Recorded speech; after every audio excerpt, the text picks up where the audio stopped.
บายดีขน้อยสื่อโอเม่มื้อนี้จะมาเว้าถึงเกี่ยวกับการเก็บน้ำไว้ใช้ในยามฉุกเฉินสิ่งหนึ่งที่สำคัญที่สุดคือพวกเราควรจะเตรียมพร้อมเพื่อแก้ปัญหาและรับมือในยามฉุกเฉินเพื่อพวกเราจะได้มีชีวิตอยู่ต่อไป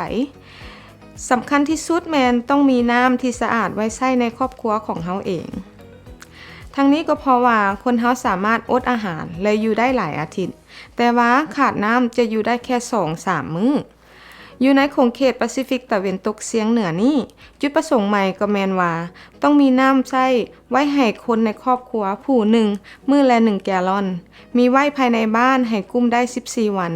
ท่านจะต้องมีน้ำเก็บไว้ตื่มอีกหลายกว่านั้นถ้าท่านมีสัตว์เลี้ยงหรือคนที่มีสุขภาพที่ต้องได้รักษาบวรระบัดเป็นพิเศษย้อนมีการทำนายของนักเชี่ยวชาญว่าเวลาได้ล่วงเลยมาแล้วที่จะมีภัยธรรมชาติคือแผ่นดินไหวครั้งใหม่ซึ่งจะสร้างผลเสียหายแก่ระบบลำเลียงน้ำและโครงสร้างของตัวเมืองและสถานที่สาธารณะต่างๆในยามฉุกเฉินการรอคอยถ่าน้ำขึ้นมาอาจเป็นเวลา2 อาทิตย์หรือดนกว่านั้นจนกว่าจะได้รับการช่วยเหลือจากศูนย์กลางประจำเขตหมายถึงว่าคนเฮาทุกคนจำเป็นต้องใช้น้ำที่ได้สะสมไว้เองจนกว่าการช่วยเหลือจะมาฮอด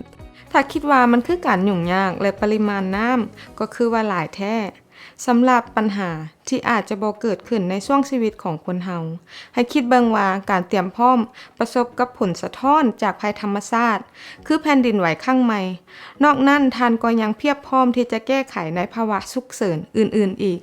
การเก็บสะสมน้ำไว้มี2วิ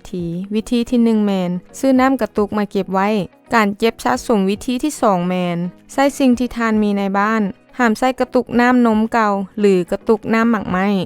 ถ้าทานใช้กระตุกน้ำส่วนตัวของทานต้องทำความสะอาดขาเสื้อเป็นอย่างดีวิธีการล้างแบบปลอดสารพิษและเสื้อโรคมีอยู่ข้างลุมนี้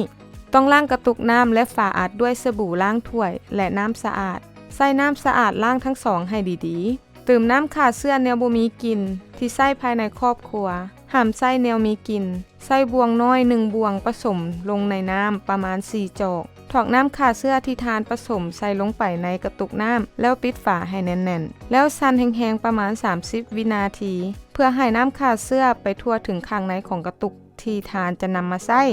แล้วถอกน้ำถิ่มตอนนี้กระตุกน้ำของทานจะมีความสะอาดบริสุทธิ์พร้อมที่จะใส่เก็บน้ำเติมน้ำใส่จนเต็มและต้องระวังห้ามจับปากแบบน้ำและปากกระตุกย่านน้ำถึกสิ่งที่เปื้อนจะเฮ็ดให้น้ำบ่สะอาดขั้นตอนต่อไปจะต่างไปอีกขึ้นอยู่กับว่าทานเอาน้ำมาจากไสถ้าเอาน้ำมาจากบ่อคือน้ำสร้างหรือว่าจากบ่อนที่บ่ได้รับการปรับปรุงให้สะอาดทานต้องได้ใช้น้ำยาฆ่าเชื้อใส่ในน้ำก่อนจะปิดฝาสำหรับน้ำทุกๆแกลลอนให้เติมยาฆ่าเชื้อ1/8ของบวงน้ำสาถ้าน้ำมาจากบริษัทน้ำเช่นน้ำประปาของตัวเมืองท่านบ่จำเป็นต้องเติมหยังหมดพอได้ผ่านการปรับปรุงให้สะอาดแล้ว